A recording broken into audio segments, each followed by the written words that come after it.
नमस्कार सभी को। आज हम बात करने वाले हैं सूर्य साधना की। सूर्य साधना एक ऐसी साधना है जो जीवन को एक नया रास्ता प्रदान करती हैं, आत्मविश्वास जीवन में लाती हैं, आत्मशक्ति व्यक्ति को प्रदान करती हैं।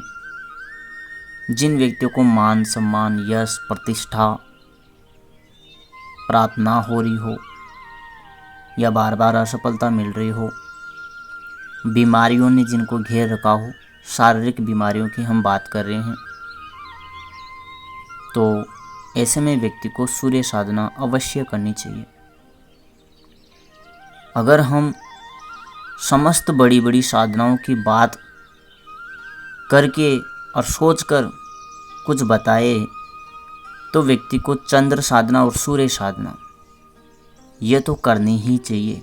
हालांकि चंद्र साधना आध्यात्मिक क्षेत्र में जाने वालों के लिए बेहतर हो सकती है और सूर्य साधना तो वैसे है ही सही, लेकिन जो मानसिक शक्तियां हैं वह चंद्र साधना में प्राप्त होती हैं। आज हम शारीरिक स्वास्थ्य शारीरिक शक्तियों की बात कर रहे हैं। तो सूर्य साधना करने से व्यक्ति शारीरिक रूप से स्वस्थ हो जाता है। कोई बीमारी ने घेर रखा है तो बीमारी भी धीरे धीरे समाप्त होने लग जाती है। जीवन में सफलता प्राप्त होती है। जिस काम में आप हाथ डालते हैं वहाँ पर आपको सफलता मिलती है। ऐसा नहीं है कि आप काम करने तो जा रहे हैं लेकिन पूरे मन से कर ही नहीं रहे हैं, तो वहाँ पर अवश्य असफलता मिल सकती है।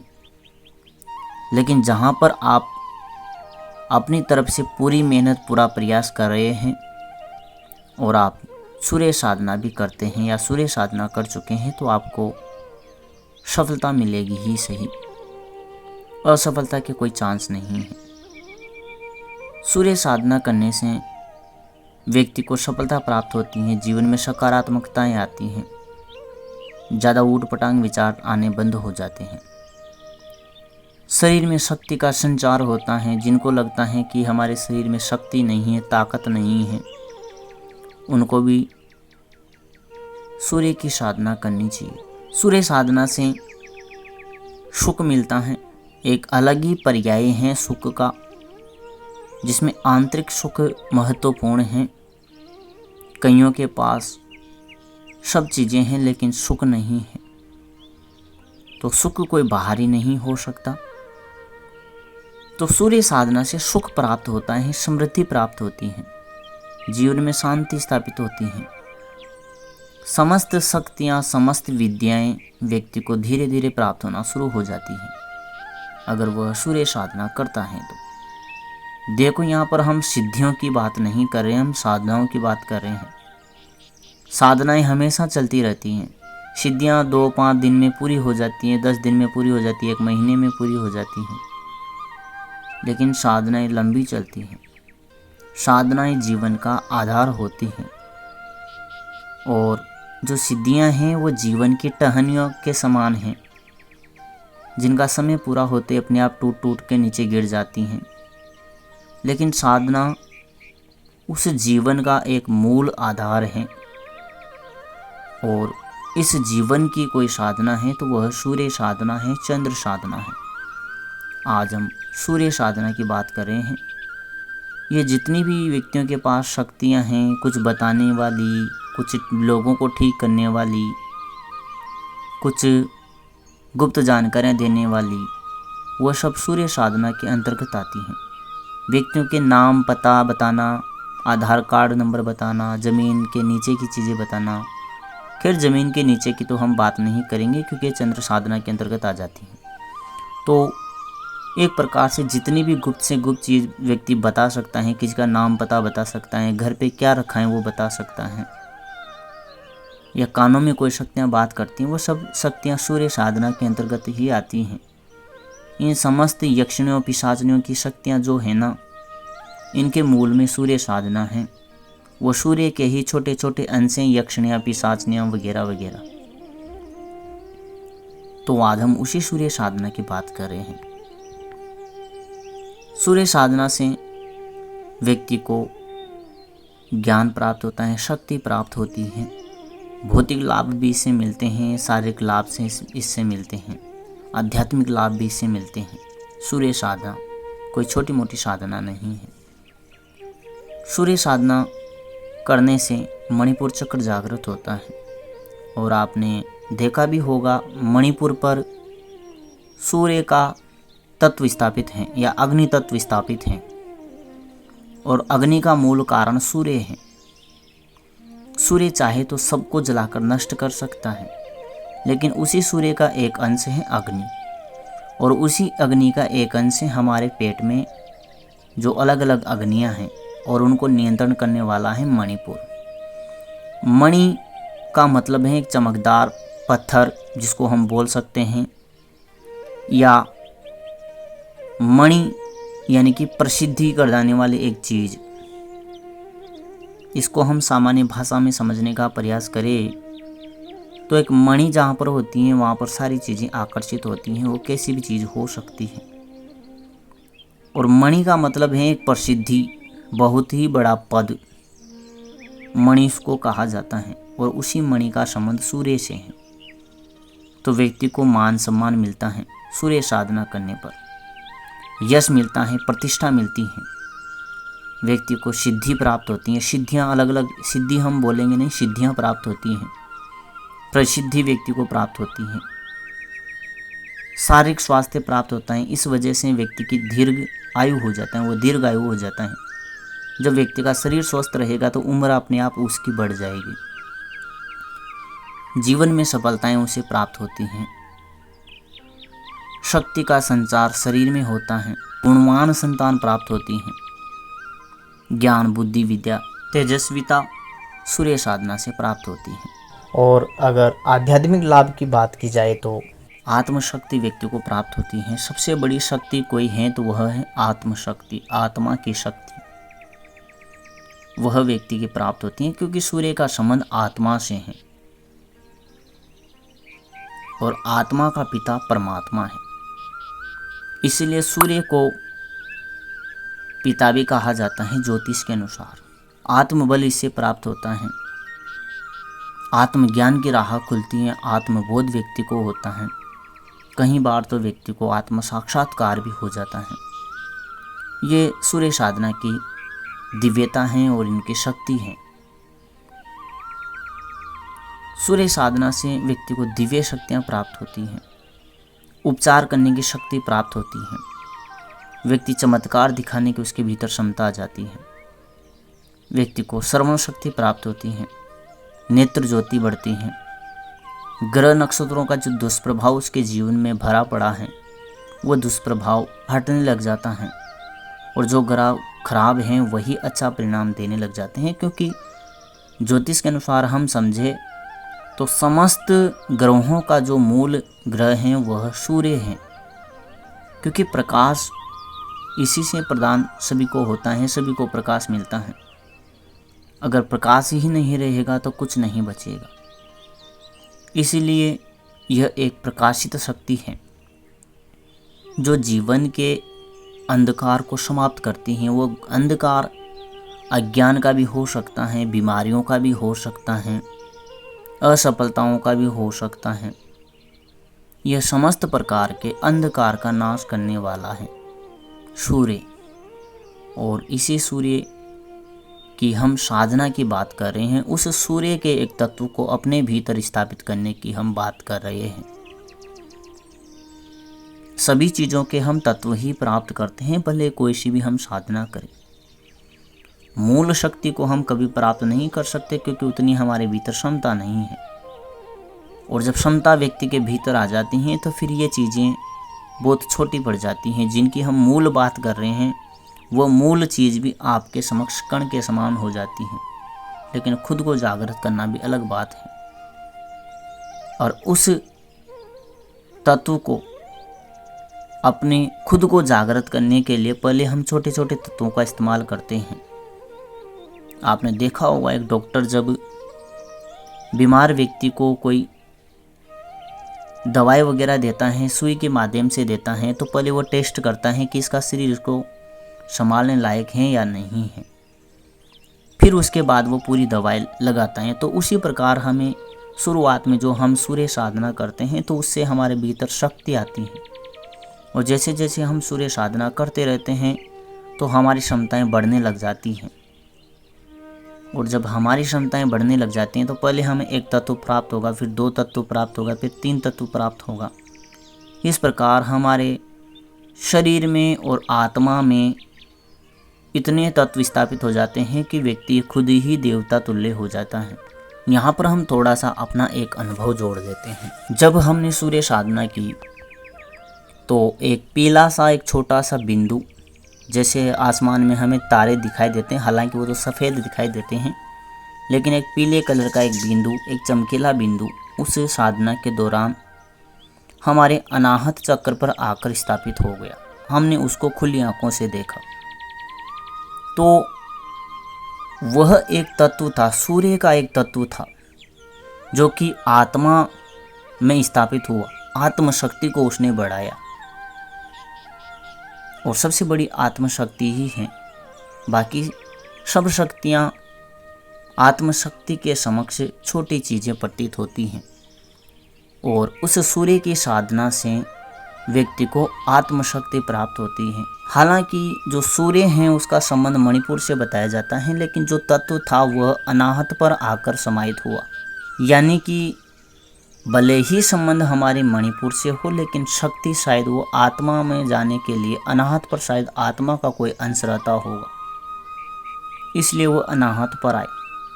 इसका ज़्यादा हमें कारण पता नहीं है कि वो अनाहत पर ही क्यों आए। हालांकि हमने पहले सोचा भी था कि मणिपुर जो है वह सूर्य बताया जाता है, यानी कि हम चक्रों के माध्यम से अगर हम समझे तो सूर्य का संबंध मणिपुर चक्र से है और मणिपुर चक्र का संबंध अग्नि तत्व से है। तो लॉजिक के अनुसार तो वह तत्व मणिपुर पे जाना चाहिए, यानी नाभि से हल्का सा ऊपर जाना चाहिए, लेकिन वो अनाहत पर गया। तो या तो हो सकता है सूर्य का संबंध हमारे अनाहत से हो, ये भी हो सकता है। खैर उसका हम ज़्यादा बात करेंगे नहीं, लेकिन एक हम यहाँ पर अनुभव आपको बता रहे हैं कि सूर्य साधना से हमारी आत्मा मजबूत होती है, हमारी आत्मशक्ति जागृत होती है, हमारा आत्मबल, आत्मज्ञान, आत्मबोध जागृत होता है। यहाँ पर सब चीज़ें आत्म की ही आएगी, आत्मा की ही आएगी। मन की तो उसमें आएगी चंद्र में, और यहाँ हम आत्मा की बात कर रहे हैं जो परमात्मा का अंश है। और आपने पिछले वीडियो में सुना हो तो जो सूर्य हैं वो जो ब्रह्म हैं उसकी एक आंख है सूर्य। सबसे बड़ी कोई शक्ति है इस ब्रह्मांड की तो वह है ब्रह्म। त्रिदेवों से ऊपर जो ब्रह्म है, उस ब्रह्म का यह सूर्य एक आंख है। और ऐसे ही कई सारे ब्रह्मांड हैं, उसमें अलग अलग सूर्य हैं, वह सूर्य उस ब्रह्म की एक आंख है। कितनी बड़ी शक्ति है ये सूर्य। दूसरी आंख चंद्रमा है। यानी कि देखा जाए तो जो सूर्य वाली शक्तियां हैं वह केवल बताती हैं, दिखाती नहीं है, बताती हैं। तो ये प्रकार से वह तो दूसरों के लिए तो ऐसा लगेगा कि इसने शायद उस जगह का देख लिया, लेकिन वो हमने देखा नहीं, वो हमने सुना। लेकिन दूसरे के लिए तो यही है कि इसने हमारे घर की वहां पर कोई चीज रखी हुई है, ये भी इसने देख ली। इसको कैसे पता? हमारे घर पे कौन सी चीज कहां पर रखी हुई है, इसको कैसे पता चला? तो वो पता चला नहीं है, उसने सुना है। कई चीजें सुनने वाली भी आती हैं। तो ये ब्रह्म की एक आंख हो गई। हालांकि उसने सुना है, देखा नहीं है, लेकिन दूसरे के लिए ऐसा ही है कि इसने देखा है। तो सूर्य ब्रह्म की एक आंख है और चंद्रमा उस ब्रह्म की दूसरी आंख है। यानी कि चंद्र में व्यक्ति को दिखता है कि कहां पर कौन सी चीज रखी हुई है। तो यह भी एक प्रकार से आंख हो गई। लेकिन सूर्य से व्यक्ति को सुनाई देता है कि कौन सी चीज कहां पर रखी हुई है। हमारे लिए तो वो कान है, लेकिन दूसरे व्यक्तियों के लिए तो वो आंख हो गया ना, कि इसने शायद देखा है कि कहाँ पर कौन सी वस्तु रखी हुई है, लेकिन गुप्त रहस्य ये है कि उसने सुना है कि कौन सी चीज कहाँ पर रखी हुई है। हमारे लिए दोनों ही अलग अलग हैं। सूर्य हमारा कान है, चंद्रमा हमारी आंख है साधक की। और वेद पुराणों के आधार पर देखें, खैर पुराणों में तो ब्रह्म का इतना जिक्र आता नहीं है, वेदों की बात की जाए या वेदांतों की बात की जाए, उपनिषदों की बात की जाए, तो वहां पर सूर्य और चंद्रमा ब्रह्म की दो आंखें हैं। और उस ब्रह्म को जानने के लिए हमारे पास वो कान और वो आंख होनी चाहिए। अभी 6-7 दिन पहले एक प्रार्थना आई, आप मुझे दिव्य कान प्रदान करें और दिव्य आंख प्रदान करें। इसका क्या हास्य हो सकता है? हमें दिव्य जुबान भी मांगना चाहिए या दिव्य हाथ पैर मांगना चाहिए, लेकिन ऐसा कुछ नहीं था। उसमें था दिव्य कान और दिव्य आंख। शायद ये संबंध उसी से जोड़ा गया है जो ब्रह्म की एक आंख है और एक कान है, साधारण रूप से इस पृथ्वी पर समझा जाए तो। इसीलिए वह सूर्य हमारे पिता हो गए। और जब आत्मा की बात की जाए तो आत्मा का पिता परमात्मा है। दोनों ही अलग अलग स्तर पर अलग अलग अर्थ निकल जाते हैं। सूर्य साधना व्यक्ति को दिव्यता प्रदान करती है। सूर्य साधना से व्यक्ति किसी को ठीक भी कर सकता है, चीजों को सुन सकता है। हालांकि देखने की तो हम बात करते नहीं हैं। चंद्र साधना में व्यक्ति देख सकता है, भविष्य तक को देख सकता है। इतना जरूर है कि सूर्य साधना में व्यक्ति भूत और वर्तमान दो चीजों को जान सकता है। और भविष्य के लिए उसे यह चंद्रमा की साधना करनी पड़ती है। इनमें बीज मंत्र आते हैं, क्योंकि सूर्य के मंत्रों में बीज मंत्र आता है ह्रीम, या मंत्र शास्त्र में जो विधान है उसमें वह ह्रीम जिन शब्दों से मिलकर बनता है वह होता है हरि। और वह जो हरि नाम निकल कर आया है वो भगवान विष्णु के लिए कहा जाता है। धीरे धीरे उसको संस्कृत में नाम दिया गया ह्रीम। इससे पहले वह हिंदी में हरि था, हरि के ऊपर बिंदी था, हरीम था। फिर वह संस्कृत का शुद्ध रूप बना ह्रीम। वैसे ही पहले जो श्रीम था वह श्रीम था, यानी कि श और फिर री और फिर बिंदी, शरीम। और ये दूसरा था हरीम। इनको थोड़ा सा संस्कृत के आधार पर मॉडिफाई किया गया तो बना दिया गया श्रीम और ह्रीम। ह्रीम प्रेजेंट और पास्ट को इंडिकेट करता है, संकेत करता है प्रेजेंट और पास्ट को जानने के लिए। और जो श्रीम है वह भविष्य को जानने के लिए प्रदान करता है या पूर्वाभास की शक्ति को बढ़ाता है। और बाद में फिर इन्हीं बीज मंत्रों के पीछे कुछ और जोड़ दिया गया। जो 2014 में हमने कर्ण पिशाचनी का किया था उसमें भी ऐसा ही था, ओम ह्रीम कर्ण पिशाचनी। तो कर्ण पिशाचनी में तो कोई शक्ति नहीं है, शक्ति तो उसको ह्रीम मंत्र से मिल रही है, जो प्रेजेंट और पास्ट बताने के लिए उसको शक्ति प्रदान करती है। लेकिन कई बोल देते हैं कि ये भविष्य बताती हैं। भविष्य ऐसा कुछ नहीं है। उस मंत्र में कहीं पर कोई श्री या श्रीम था ही नहीं, तो कहाँ से भविष्य बताएगी। नाटक जरूर कर सकती हैं भविष्य बताने का। जैसे मान लो व्यक्ति ने आज कहीं दूर पर बैठकर सोचा कि उस व्यक्ति से मिलने चलना है, तो आपने तो भी तो सोचा ना।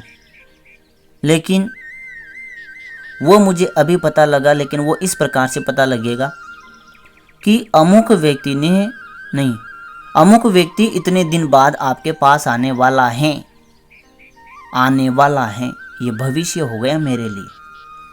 लेकिन ये जो शक्तियाँ होती हैं वो एक प्रकार से छल जैसा करती हैं।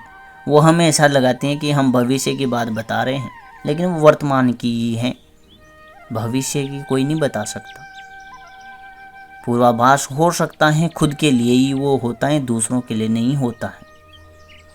दूसरों के लिए पास्ट और प्रेजेंट ही बताया जा सकता है, या कुछ हद तक जो ज्योतिष के मुताबिक किसी का भविष्य निर्धारित किया जा सकता है वह संभावना व्यक्त की जा सकती है भविष्य के आधार पर।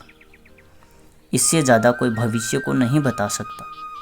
चंद्र साधना करेंगे तब भी भविष्य को, दूसरे के भविष्य को ऐसा कहा जा सकता है कि ऐसा हो सकता है, ऐसा नहीं कहा जा सकता कि ऐसा ही होगा। प्रेजेंट और पास्ट में कहा जा सकता है कि तुम्हारे साथ ऐसा हो रहा है, उसमें कोई त्रुटि नहीं होगी। पास्ट में तुम्हारे साथ ऐसा हुआ था, इसमें भी कोई त्रुटि नहीं होगी। लेकिन कोई ऐसा नहीं कह सकता कि तुम्हारे साथ ऐसा ही होगा। वो ऐसा कह सकता है कि आपके साथ ऐसा हो सकता है। ये एक संकेत मात्र होता है। भविष्य को कोई स्पष्ट रूप से नहीं बता सकता, क्योंकि किसी का भविष्य देखा जाता है ना, तो उस भविष्य के आधार पर वर्तमान को डिकोड करके वर्तमान के आधार पर 10 प्रकार के आगे भविष्य निकलते हैं। और वह भविष्य निकलते हैं कि व्यक्ति अगर इस समय में ऐसा निर्णय लेगा तो ऐसा उसके साथ होगा, ऐसा निर्णय लेगा तो उसके साथ ऐसा होगा, और ये निर्णय लेगा तो आगे जाकर ऐसा होगा। इस आधार पर भविष्य बताया जाता है। कभी भी स्पष्ट रूप से किसी का भविष्य नहीं बताया जा सकता। तो हम सूर्य साधना की बात करें जिसमें प्रेजेंट और पास्ट ही पता लगता है, लेकिन अभी हम सामान्य रूप से साधना की बात कर रहे हैं, सामान्य साधना की बात कर रहे हैं। उच्च स्तर की साधना की हम बात नहीं कर रहे हैं। हालांकि मंत्र जप को जब बढ़ाया जाता है तो यही उच्च स्तर की साधना हो जाती है। कोई विशेष नियम वैसे के वैसे चलते रहते हैं। जिस चीज़ की आवृत्ति बढ़ा दी जाती है, शक्ति भी बढ़ जाती है, इतना सा नियम है। तो हम शुरुआत कर रहे हैं छोटी सी सामान्य सी साधना से, जो कि देखा जाए तो सामान्य और छोटी नहीं है, लेकिन सामान्य रूप से हमें करना है, आसानी से करना है। हमने कोई साधनाएं की नहीं है, तो शुरुआत में हम साधना कर रहे हैं, इसलिए हम पहली बार सूर्य की साधना कर रहे हैं। इसके लिए आप जब भी सवेरे पूजा करें या कोई शाम का करता है तो उस दौरान सूर्य स्तुति कर सकते हैं या सूर्य गायत्री मंत्र कर सकते हैं। यह सिंपल सा नियम है जिसे कोई भी कर सकता है। कोई जल देने की बात करते हैं तो आप सूर्य को अर्घ्य दे सकते हैं। ऐसे स्थान पर जहाँ पर आपके सामने कोई पेड़ भी हो सकता है, नीचे कोई पेड़ होना चाहिए, खुले या ऐसे स्थान पर आपको अर्घ्य नहीं देना है जो जल किसी व्यक्ति के पैरों में आ जाए। और यह जल देते वक्त आपकी आंखें खुली होनी चाहिए। सूर्य को देखते हुए ये करना है, आंखें बंद नहीं करनी है। शक्ति का संचार आंखों के माध्यम से होता है। मूल रूप से समझा जाए तो जितनी भी समस्त शक्तियां हैं उनका संचार हमारी आंखों के माध्यम से होता है।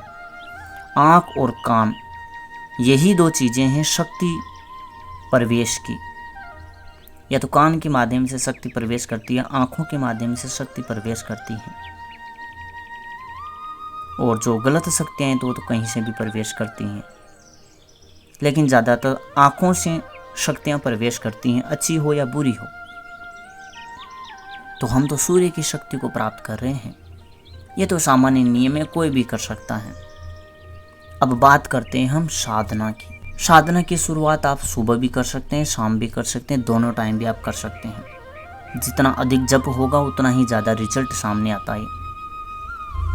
हम जो भी साधना आपको बताते हैं उनके जो भी मंत्र एक बार हमने बता दिए हैं, तो वो जैसे ही आप जप करना शुरू करेंगे वो वैसे के वैसे ही काम करना शुरू कर देंगे। हो सकता है आप इंटरनेट से उठाए वो काम ना करे, क्योंकि हम कहीं से कुछ मंत्र उठाते हैं तो वो हमारी शक्ति पर निर्भर करता है। अगर हमारे भीतर पहले से शक्ति या सामर्थ्य हैं तो कहीं से भी कुछ भी उठा लो, जैसे ही जप करेंगे काम करेंगे। और अगर आप ऐसे व्यक्ति से भी लेते हैं जिसने कोई भी छोटी मोटी साधना भी कर ली है और वह अपनी आत्मशक्ति से कोई बीज मंत्र भी दे देता है, तो वह भी तुरंत काम करता है। भले ही व्यक्ति पहली बार कर रहा हो, उसके भीतर कोई शक्ति सामर्थ्य ना हो, भले ही कोई साधना ना की हो, फिर भी वह काम करती है। तो हम शुरुआत करते हैं सूर्य साधना की। सुबह और शाम किसी भी समय आप यह साधना कर सकते हैं। 45 मिनट आपको ये साधना करनी है।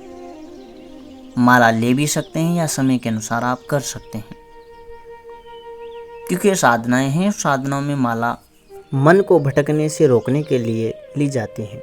कई बार जो सिद्धियां व्यक्ति प्राप्त करते हैं उनमें भी माला की आवश्यकता पड़ती है। जहाँ सिद्धियों की बात आती है वहाँ माला का कलर भी बदल जाता है, माला भी बदल जाती है, आसन का कलर भी बदल जाता है, आसन भी बदल जाता है। यहाँ तक कि व्यक्ति का कपड़े भी बदल जाते हैं। कौन से कपड़े पहने, कौन से कलर के पहने, आसन बदल जाते हैं, दिशा तक बदल जाती है। सिद्धियों में ऐसा होता है। और अगर आप अपनी मनमानी सिद्धियों में करते हैं तो आपके साथ नुकसान हो सकता है। इसलिए सिद्धियों के क्षेत्र में जैसा कहा जाए वैसा ही किया जाए। जिस रंग के कपड़े पहनने के लिए कहा जाए वही पहने, जिस रंग की माला का इस्तेमाल करना है वही करे, जिस रंग का आसन बोला है वही करे। सिद्धियों के क्षेत्र में यहाँ तक कि दिशा भी आप अपनी इच्छा से नहीं बदल सकते। साधना क्षेत्र में आप कुछ भी बदल सकते हैं, क्योंकि साधना एक ऐसी शक्ति है जो आत्मा की शक्ति है, और आत्मा के लिए कोई दिशा नहीं है, कोई माला की आवश्यकता नहीं है। आसन तो वो हमारे शरीर के लिए आवश्यक है, ताकि हमारी ऊर्जा पृथ्वी के माध्यम से नीचे ना चली जाए। वैसे पृथ्वी जो लेती है वो व्यक्ति को 10 गुना वापस देती है, लेकिन हम अपनी कल्याण के लिए कर रहे हैं तो हमारे शरीर में ऊर्जा बची रहनी चाहिए, इसलिए आसन लगाते हैं। तो सूर्य साधना के दौरान कोई भी एक आसन लगा ले, नीचे आसन बिछा ले, माला लेना चाहे तो ले ले, ना तो ना ले। 45 मिनट आपको ये साधना करनी है। एक लोटा जल का भर ले आपके सामने होना चाहिए, या दाएं तरफ, आप बाएं तरफ किधर भी रख सकते हैं। थोड़ा सा अपने पास रख ले, ताकि आप जब करें तो उसकी ऊर्जाओं का संचार भी उसके भीतर हो जाए। आपको एक दीपक जलाना है। देसी घी का भी जला सकते हैं, सरसों के तेल का भी जला सकते हैं। जो भी आपकी श्रद्धा हो उसके अनुसार आप जला सकते हैं, जो भी आपका सामर्थ्य है, देसी घी का या सरसों के तेल का। ये हमारा एक काम हो गया। आसन का दूसरा काम हो गया, और तीसरा काम है हमें जप करना है। किसी को धुएं से भी एलर्जी रहती है, जो आजकल अगरबत्तियाँ किसी भी प्रकार की आ जाती हैं, तो हालांकि अगरबत्ती की इतनी आवश्यकता नहीं है, लेकिन जलाना चाहे तो आप 3 अगरबत्ती अपनी दूरी से थोड़ा दूर जला ले, ताकि आपके नाकों में उसका धुआं ना जाए। लेकिन आपको दीपक तो जलाना ही है, प्रकाश का एक स्रोत आपको रखना है। सुबह या शाम आप कभी भी कर सकते हैं यह साधना।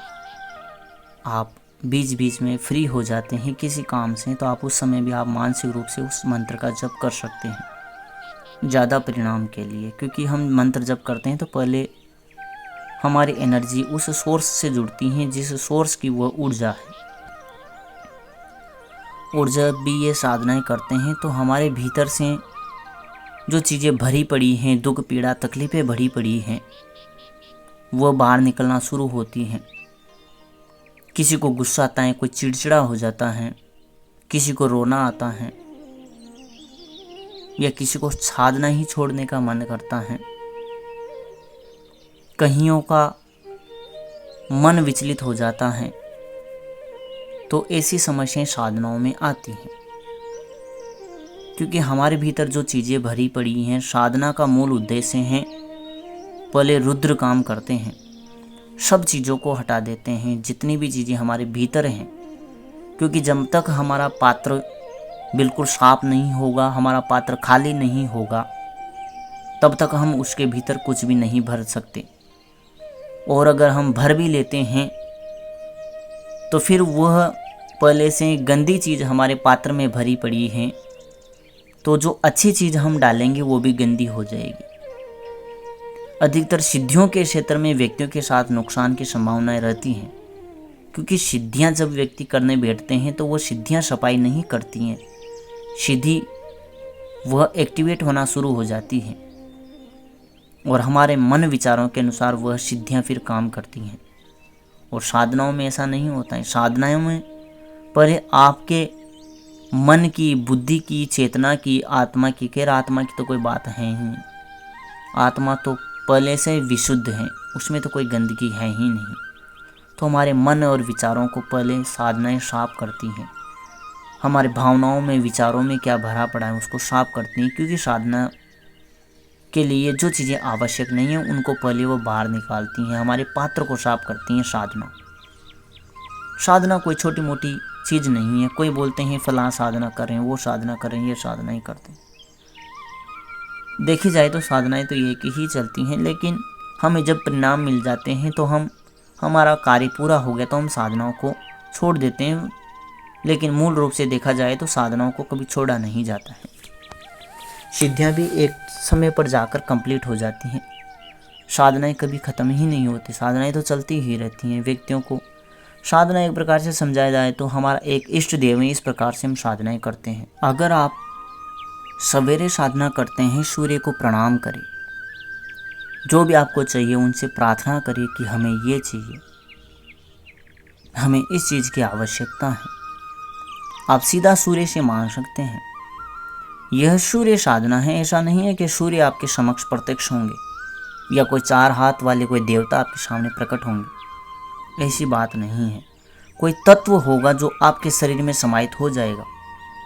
सूर्य साधना में ऐसा होता है, ये हमें दिखा दिया जाता है कि सूर्य देव प्रकट हो गए।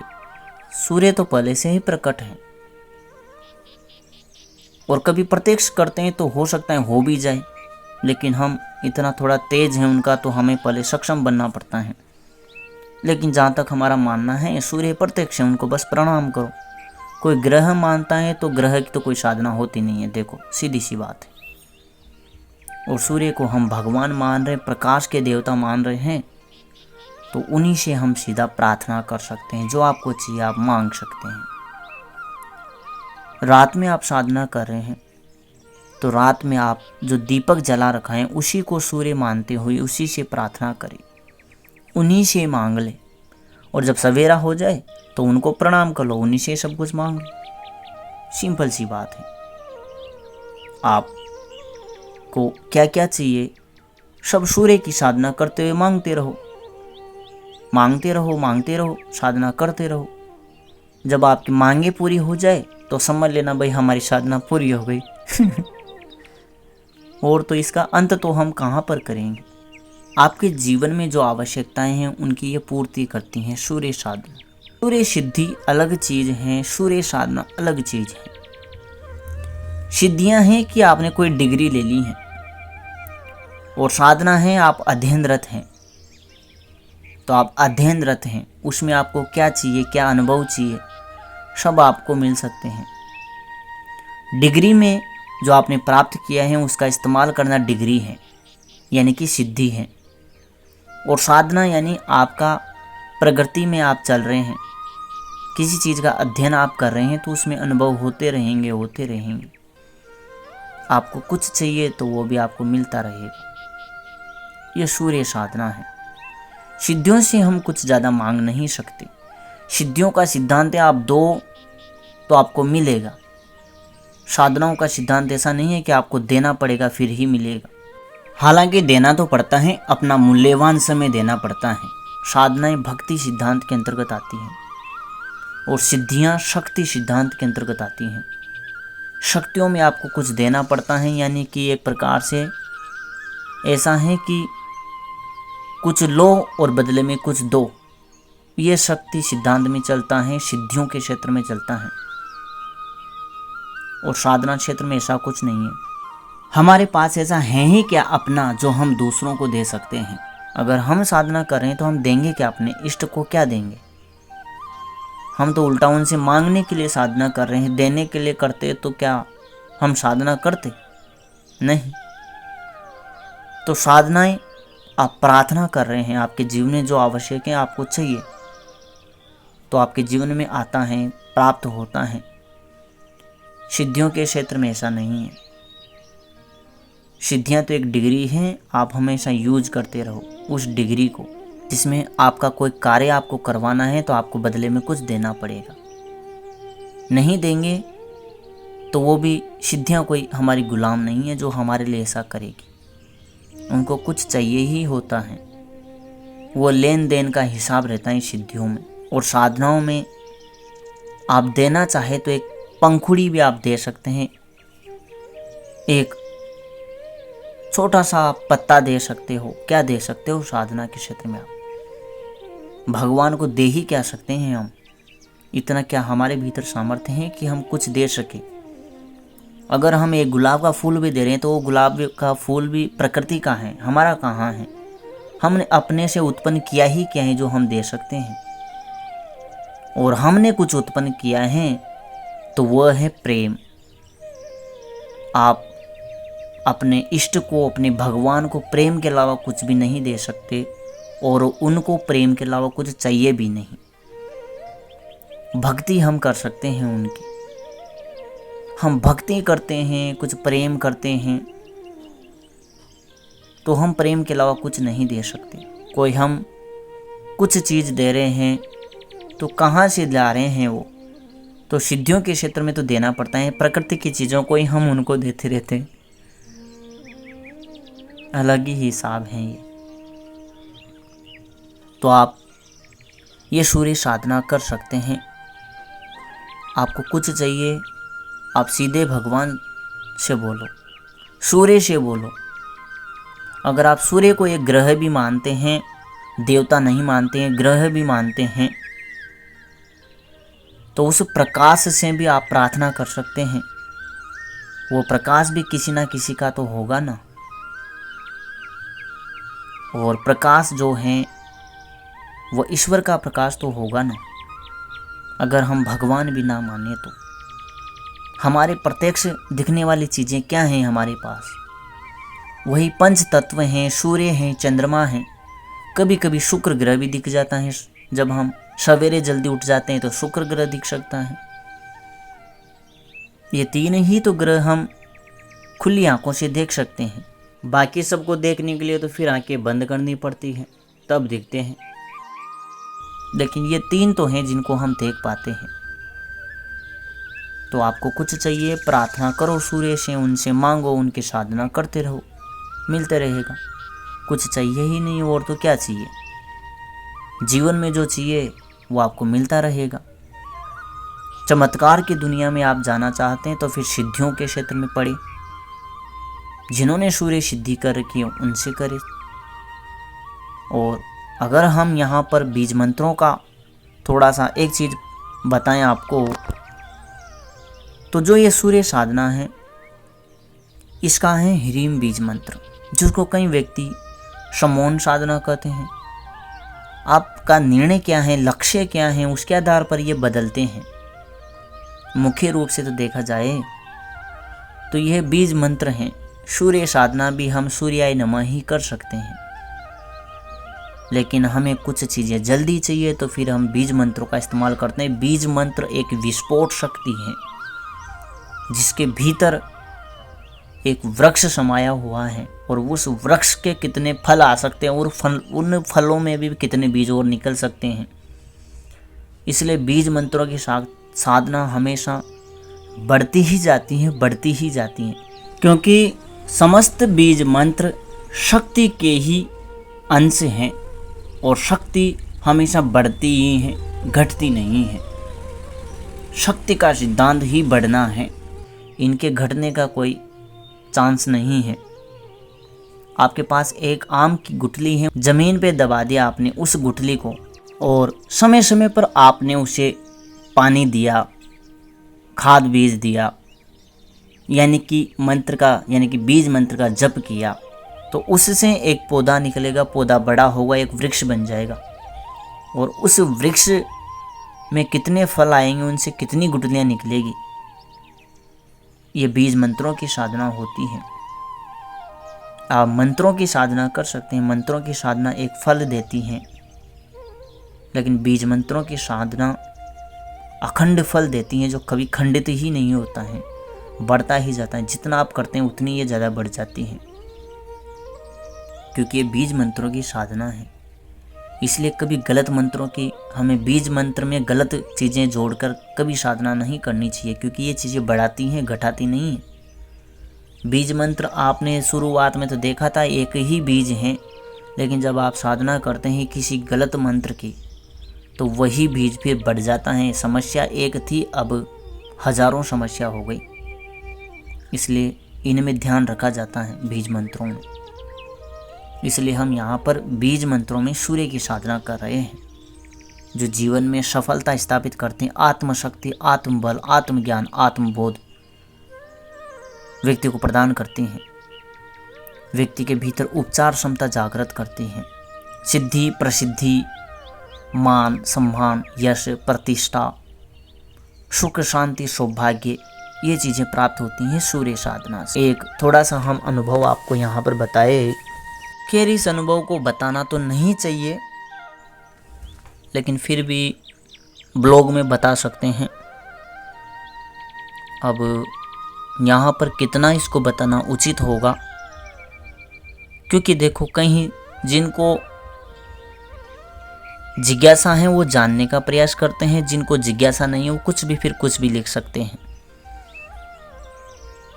तो हम अधिकतर चीज़ें ऐसे YouTube पर नहीं बताते हैं जिन पर व्यक्ति विश्वास ना कर सके, और उन चीज़ों को प्रत्यक्ष करके दिखा दिया भी जाए तो फिर जो व्यक्ति विश्वास नहीं करते हैं वही विश्वास करने लग जाते हैं। और हम चाहते हैं कि हम जितना लोगों से दूर रहे उतना ही हमारे लिए ज़्यादा अच्छा है। तो जिनको विश्वास नहीं करना उनको उन चीज़ों से दूर ही हमें रखना चाहिए। और यह हम जानकारी को प्रमाणित करने के लिए उदाहरण जोड़ देते हैं, लेकिन यह चमत्कार से संबंधित उदाहरण थोड़ा इस प्रकार का है कि यह थोड़ा सा विज्ञान की परिभाषा को बदल देता है। हालांकि है तो उत्कृष्ट विज्ञान ही, लेकिन ये सामान्य विज्ञान की परिभाषा को बदल देता है कि ऐसा कैसा हो सकता है। इसलिए यह अनुभव अगर हमें याद रहता है तो हम ब्लॉग में इसको बता सकते हैं, क्योंकि थोड़ा यहाँ पर बताता है कितना उचित होगा। है तो चमत्कार जैसा ही, ये वैसा ही चमत्कार हो सकता है कि पानी से दिए कैसे जल सकते हैं, वैसा ही ये चमत्कार हो सकता है। इसको हम पोस्ट में या ब्लॉग में वहाँ पर एक हिंट के माध्यम से समझा देंगे। खैर इस उदाहरण को हम यहाँ पर छोड़ देते हैं, चमत्कार वाले को, सूर्य वाले को। सूर्य से व्यक्ति को ये चीज़ें प्राप्त होती हैं जो हमने आपको बताई हैं।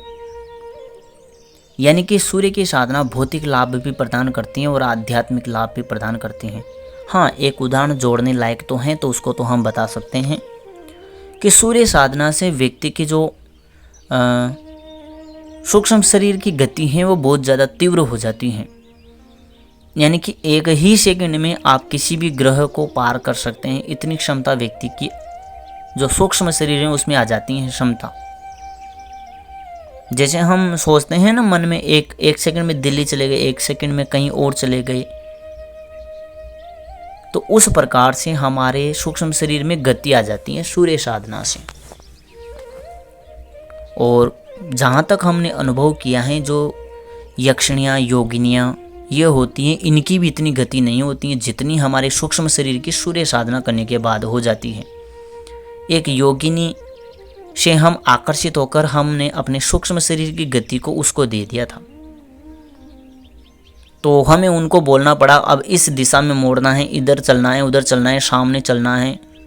तो हम जहाँ तक हमारे खुद के सूक्ष्म शरीर की बात है वहाँ तक हम अपने विचार से उस जगह पहुँच जाते हैं, हमें किसी से बोलना नहीं पड़ता है। लेकिन दूसरी शक्ति को आप नियंत्रण देते हैं तो उनको बोलना पड़ता है, मन की बातें वो सुनती नहीं है। ये सबसे बड़ी दिक्कत है। और उनको जब तक हम बोले उतनी देर में तो हम किसी और जगह पहुंच सकते हैं।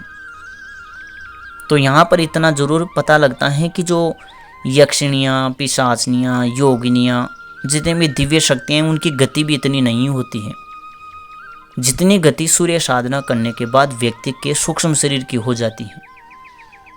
ये यहाँ पर जोड़ने लायक उदाहरण था तो हमने जोड़ दिया है। अंत में स्पष्ट रूप से सूर्य साधना, आप सूर्य को प्रणाम करें, जो भी आपकी प्रार्थना है सूर्य से सीधा बोले। और आपको शुरुआत में ज़्यादा ना कर पाए तो 15 या 20 मिनट आपको साधना करनी है, मंत्र जप करना है। ओम ह्रीम ह्रीम सूर्याय नमः। ओम ह्रीं ह्रीं सूर्याय नमः। ओम ह्रीं ह्रीं सूर्याय नमः। ओम ह्रीं ह्रीं सूर्याय नमः। ओम ह्रीं ह्रीं सूर्याय नमः। ओम ह्रीं ह्रीं सूर्याय नमः। इस प्रकार से आपको जप करना है। ना जल्दी जल्दी करना है, ना ही ज़्यादा धीरे करना है, आराम से। और मानसिक रूप से जब आप करने में सक्षम हो जाते हैं तो फिर शक्तियाँ बढ़ना शुरू हो जाती हैं। ये सूर्य साधना थी। इस सूर्य साधना के दौरान आपके मन में श्रद्धा, भक्ति और धैर्य का होना आवश्यक है। माला की आवश्यकता नहीं है, लेना चाहे तो ले सकते हैं। इससे व्यक्ति को पता लगता है कि हमने 20 मिनट में, 15 मिनट में, पौने 1 घंटे में यानी 45 मिनट में कितना जप किया है, इससे पता लगता है। और जल का लोटा आपको सामने रखना है और जप करते रहें। जब जप पूरा हो जाए तो आप धरती माता को प्रणाम करके उस जल को ग्रहण कर लें। इससे आपका स्वास्थ्य भी अच्छा होगा, शक्ति का संचार भी होगा, जीवन में सफलताएं आकर्षित होगी और जो आपको चाहिए वो आपको मिलेगा भी सही। जिनको लगता है कि हमारा तो दुर्भाग्य है, कोई भाग्य दुर्भाग्य नहीं होता है, सब हमारे कर्मों का फल है। हम एक विचार भी चेंज कर देंगे तो हमारे आगे का समय भी ऑटोमेटिकली बदल सकता है। पीछे को तो हम बदल नहीं सकते, लेकिन आगे का आने वाला समय हम बदल सकते हैं। एक निर्णय मात्र से भविष्य बदल जाता है। इसलिए आज दिन तक कोई भविष्य नहीं बता सकता कि क्या होगा। जब तक प्रकृति की अनुमति ना हो तब तक भविष्य कोई भी नहीं बता सकता। तो ऐसे व्यक्तियों को सूर्य साधना करनी चाहिए। जिनको लगता है कि हमारे तो भाग्य में कुछ लिखा ही नहीं है, दुर्भाग्य ही है शायद, ऐसा प्रकाश के सामने कोई भी चीज़ें नहीं टिक पाती हैं। तो ये सूर्य साधना की जानकारी थी। आशा करता हूँ आपके समझ में आया होगा। फिर भी कुछ रह जाता है तो आप हमें ज़रूर बताएं। नमः शिवाय। नमः श्री काली के।